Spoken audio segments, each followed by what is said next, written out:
আসসালামু আলাইকুম ওরহমতুল্লাহি ওয়া বারাকাতুহু। আলহামদুলিল্লাহ, সালাতু ওয়াসসালামু আলা রাসূলিল্লাহ, বাদ। হারাম মানে কি? নিষিদ্ধ বিষয় বোঝানোর জন্য হারাম শব্দ বলা হয়। আবার শুনি হারাম মাস, মসজিদুল হারাম।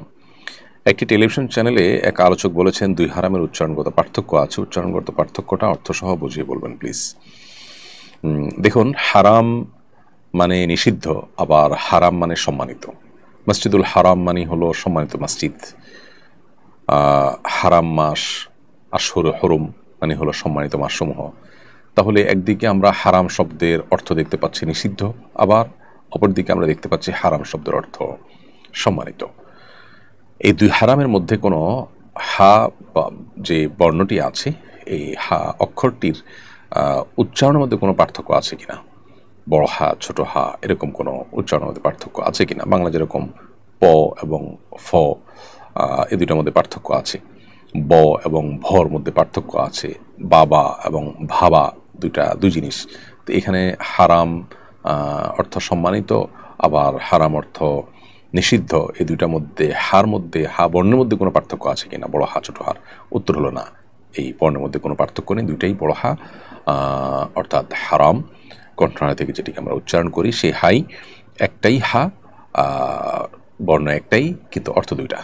এখন প্রশ্ন হতে পারে যে একই শব্দের বিপরীতমুখী অর্থ কিভাবে হয়, বা দুইটা অর্থ কিভাবে হয়।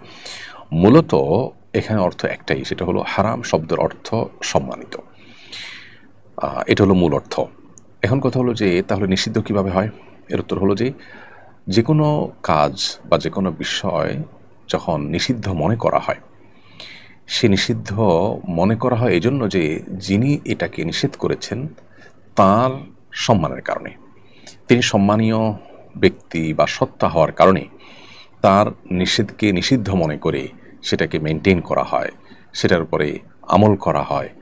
অর্থাৎ নিষিদ্ধ বিষয়, নিষিদ্ধ কাজ, এটাকে মেনটেন করাটা নিষেধাজ্ঞা আরোপকারী ব্যক্তির সম্মানার্থেই হয়। সেজন্য ওই নিষিদ্ধ বিষয়কেও হারাম বলা হয়। অর্থাৎ নিষিদ্ধটা এটা একটা রেসপেক্টেড জায়গা থেকে নিষিদ্ধ মনে করা হয়। ধরুন, কেউ একজন আপনাকে বলে এটা নিষেধ, যে বলেছে তার আসলে নিষেধাজ্ঞাকে আপনি কোনোভাবেই আমল নিতে রাজি নন, বা আমল নেওয়ার মধ্যে কোনো ব্যক্তি নন। ধরুন, রাস্তার উপর হঠাৎ করে কেউ একজন এসে বললো যে আজ থেকে এটা নিষেধ, এটা দেশে করা যাবে না। সবাই নিশ্চয়ই হাসাহাসি করবে, তার এই নিষেধাজ্ঞাকে কেউ মানবে না, পাত্তা দিবে না। তো এটা আসলে নিষেধাজ্ঞা না। যদি কোনো বিষয়কে নিষেধাজ্ঞা হিসাবে মানুষ মানে পালন করে, আমলে নেয়, তখন তার মানে হলো যিনি নিষেধাজ্ঞা আরোপ করেছেন তার সম্মানার্থেই এই নিষেধাজ্ঞার সীমানাটাকে ডিঙানো হয় না, অতিক্রম করা হয় না। তো নিষিদ্ধ বস্তুকে হারাম বলা হয় মূলত ওই নিষেধাজ্ঞা আরোপকারীর প্রতি সম্মানার্থেই। অতএব হারাম শব্দের মূল অর্থ হলো সম্মান। মসজিদে হারাম সম্মানিত মসজিদ। হারাম কাজ মানে নিষিদ্ধ কাজ। এই যে নিষিদ্ধ কাজকে হারাম কাজ বলা হচ্ছে, সেটা কেন? কারণ হলো এটা হলো যে নিষেধাজ্ঞা আরোপ করেছেন তার প্রতি সম্মানার্থে, তার প্রতি রেসপেক্ট থাকার কারণেই এটাকে নিষিদ্ধ করা হচ্ছে। যেটা করা যাবে না এটা নিষেধ করেছেন আল্লাহ রাব্বুল আলামিন, বিধায় এটা হারাম। এই যে আল্লাহর প্রতি রেসপেক্ট থেকে যেটা করা হচ্ছে না সেটাকেই হারাম বলা হচ্ছে। নিষিদ্ধ বলা হলেও সেটাও মূলত সম্মান প্রদর্শনের খাতিরেই কিন্তু আমরা মেনটেন করে চলেছি, সে অর্থেও এটাকে নিষিদ্ধ করা হচ্ছে। অর্থাৎ এখানে নিষিদ্ধ হলেও সেখানে সম্মান প্রদর্শনের একটা দিক আছে, সে অর্থে বা সেই দিক থেকেই কিন্তু সেটাকে হারাম বলা হয়। তো এজন্য একই শব্দের অর্থ কখনো নিষিদ্ধ হয়, আবার কখনো সম্মানিত হয়, কখনো মূল অর্থটাই হয়, আবার কখনো মূল অর্থের আলোকেই নিষিদ্ধ অর্থটি ব্যবহার করা হয়।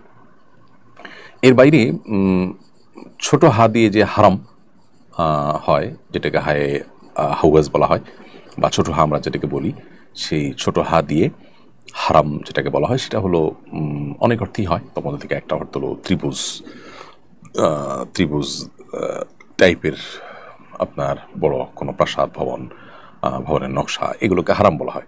আর এর বাইরে আল হারাম এই শব্দটি হাদিসে এসেছে বার্ধক্যজনিত যে কষ্ট বা মানুষের বয়োবৃদ্ধ হওয়ার যে অবস্থা, সেটাকে হারাম বোঝানো হয়।